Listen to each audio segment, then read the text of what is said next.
আজ আজ 20 মার্চ 2026 আর শুক্রবার।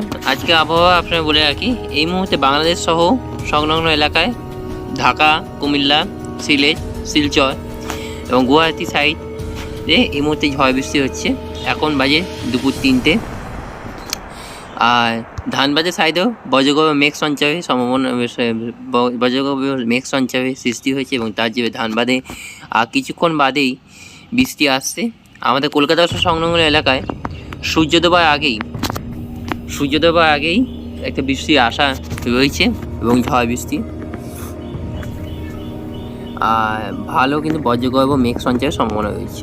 যদি আমি চলে যাই একেবারে এই মুহূর্তে প্লেনের ঠান্ডাসে, তাহলে দেখতে পাচ্ছেন যে ঢাকা সাইডে এবং কলকাতা সংলগ্ন পার্শ্ববর্তী এলাকায় একটা ভারী বৃষ্টি আসছে কিছুক্ষণের ভেতর, এবং তারপর বিকেল 5টা নাগাদ একটি ঝড় বৃষ্টি আসার সম্ভাবনা রয়েছে। আর সেটা হচ্ছে কালবৈশাখী ঝড়ই হবে।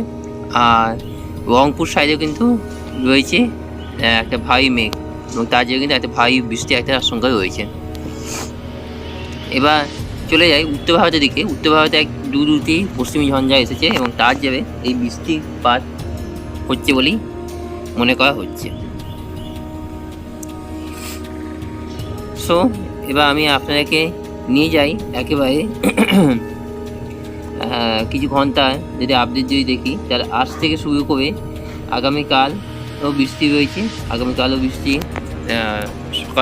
সেম টাইম বিকেল নাগাদ ঝড় বৃষ্টি আসার সম্ভাবনা রয়েছে এবং 22 তারিখেও কিন্তু একটা বৃষ্টিপাতের আশঙ্কা রয়েছে এবং 22 তারিখ থেকে কিন্তু আস্তে আস্তে বৃষ্টি কমে যাচ্ছে এবং পুরো কিন্তু ওয়েস্ট বেঙ্গল কিন্তু ফাঁকা হয়ে যাচ্ছে। আবার শুরু হচ্ছে 28 তারিখ থেকে। 28 তারিখে ফের কিন্তু বৃষ্টিপাতের সম্ভাবনা রয়েছে। সো আজকে যেটা গুরুত্বপূর্ণ যে এই মুহূর্তে বৃষ্টি আসছে আর কিছুক্ষণের ভেতর কলকাতা সংলগ্ন এলাকায় ঝড় বৃষ্টি এবং 60 থেকে 70 কিলোমিটার বা 80 থেকে 90 কিলোমিটার বা আওয়াজ বেগে কিন্তু ঝড় বইবে। থান্ডারস্টর্ম অ্যাক্টিভিটি যদি চলে যাই, থান্ডারস্টর্ম অ্যাক্টিভিটি রয়েছে প্রবল। কলকাতা সংলগ্ন এলাকায় থান্ডারস্টর্ম অ্যাক্টিভিটি প্রবল রয়েছে। আজ কিন্তু বজ্রপাতের সম্ভাবনা রয়েছে সব থেকে কিন্তু বেশি, কিন্তু জানিয়ে দেওয়া হচ্ছে এই আপডেটের মাধ্যমে। বজ্রপাতের সম্ভাবনা হয়েছে হাওড়া, হুগলি, 224 পরগনা, বীরভূম, বাঁকুড়া, কলকাতা তো রয়েছে। কলকাতায় সব থেকে বেশি বজ্রপাতের সম্ভাবনা রয়েছে এবং সেই বজ্রপাত কিন্তু আরও বাড়বে। যত রাত গড়াবে তত কিন্তু আরও বাড়বে।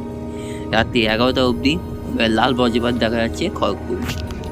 আজকে কিন্তু সারাদিনই বজ্রপাত থাকবে এবং আগামীকাল কিন্তু বজ্রপাতের সম্ভাবনা কিছুটা হলেও কমবে। 22 তারিখ কিন্তু একেবারে কিন্তু কমে যাবে। এবার আমি চলে যাই একেবারে উইন্ডে। কোনো ঘূর্ণাবর্ত বা ঘূর্ণিঝড় আছে কি না সেটা আমি দেখিয়ে দিই। ঘূর্ণাবর্ত বা ঘূর্ণিঝড় সেরকম কিন্তু কিছু নেই এই মুহূর্তে।